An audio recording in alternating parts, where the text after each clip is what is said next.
माननीय श्री अनिल प्रसाद हेगड़े जी, concern over WHO proposed global pandemic treaty with the amendments to the International Health Regulation 2005.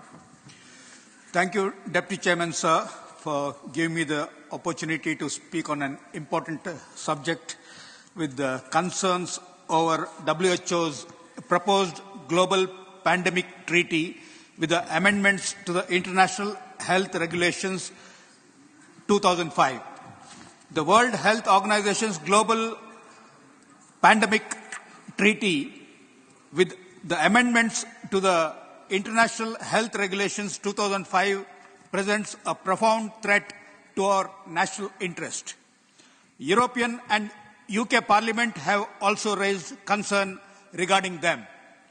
WHO's proposed treaty hopes to become the ultimate authority on health in a One Health approach which would grant unchecked powers to the organization that extend far beyond the realm of health, encroaching upon areas of food economy, environment, and individual liberties.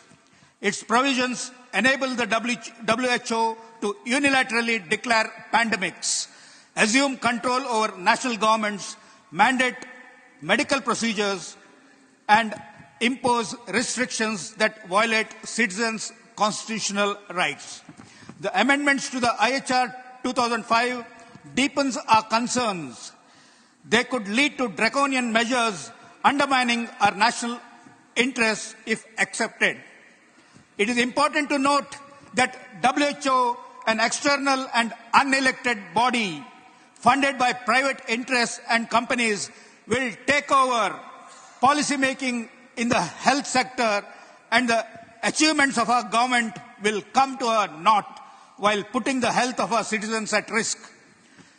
It is important that such far-reaching decisions concerning the health and liberties of our people undergo a rigorous process of parliamentary scrutiny and approval.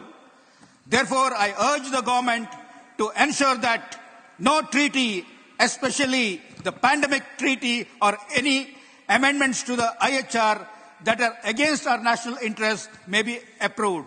Thank you, sir.